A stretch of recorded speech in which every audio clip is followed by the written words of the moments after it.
So এখন আমরা কথা বলবো আইএমওর বেসিক স্ট্রাকচারস নিয়ে। আইএমওর স্ট্রাকচারের মধ্যে সর্বপ্রথম যে বিষয়টির নাম চলে আসে সেটা হচ্ছে অ্যাসেম্বলি। এটা হচ্ছে highest governing body of the IMO, এবং এই আইএমওর অ্যাসেম্বলির আন্ডারে তারা যে কাজটি করে থাকে তা হচ্ছে voting, budgeting and election of the councils, যারা প্রতি 2 বছর অন্তর একবার তাদের মিটিং সংগঠিত করে থাকে। এমনকি কিছু ইমার্জেন্সি পারপাস অথবা অন্যান্য কেসের ক্ষেত্রে তারা যে কোনো সময় মিটিং স্থাপন করতে পারে। পরবর্তী ক্ষেত্রে যেটি আসছে সেটা হচ্ছে কাউন্সিল। কাউন্সিল হলো আইএমওর এক্সিকিউটিভ বডি, এবং এই কাউন্সিল এবং হচ্ছে আমরা যদি বলতে চাই অ্যাসেম্বলি, এই দুটোর মাঝখানে যে ডিফারেন্সটি আছে সেটা হচ্ছে রিকমেন্ডেশনের পাওয়ার।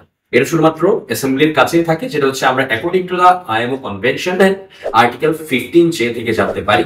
তারপর হচ্ছে যে 5টি কমিটি থাকে আইএমওর বেসিক স্ট্রাকচারের ভিতর, তা হলো maritime safety committee, maritime environment protection committee, then হচ্ছে legal committee, then technical cooperation committee, then সর্বশেষ হচ্ছে ফ্যাসিলিটেশন কমিটি। সর্বপ্রথম আসে আমরা মেরিটাইম সেফটি কমিটি নিয়ে, এটা হচ্ছে highest technical body of the IMO. এরপর আসে মেরিটাইম এনভায়রনমেন্ট রিলেটেড যতগুলো কাজকর্ম আছে প্রিভেনশন এবং সেফটি নিয়ে সবকিছু নিয়ে ডিল করে থাকে মেরিটাইম এনভায়রনমেন্ট প্রোটেকশন কমিটি।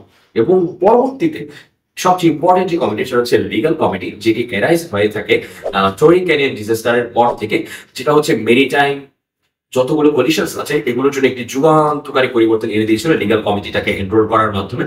পরবর্তীতে আসা হচ্ছে টেকনিক্যাল কোঅপারেশন কমিটি এবং হচ্ছে ফ্যাসিলিটেশন কমিটি নিয়ে যদি আমরা বলতে চাই, ফ্যাসিলিটেশন কমিটির মধ্যে যে কাজ সবচেয়ে বেশি আমরা দেখতে পাই সেটা হচ্ছে দ্য প্রপার ফেয়ারনেস এন্ড হচ্ছে ব্যালেন্সিং বিটুইন দ্য ট্রেড আর হচ্ছে সিকিউরিটির মধ্যে, যেটা মেরিটাইম সেক্টর রিলেটেড কাজকর্মগুলোর মধ্যে হয়ে থাকে।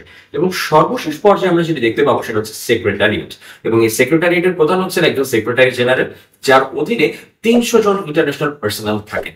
সো এটাই হচ্ছে বেসিক স্ট্রাকচার আমরা যদি যাবতীয় বলতে চাই আইএমওর ব্যাপারে। এবং বিস্তারিত যা কিছু আছে তা হচ্ছে আপনারা ডেসক্রিপশন বক্সে পেয়ে যাবেন আমাদের ব্লগের মাধ্যমে।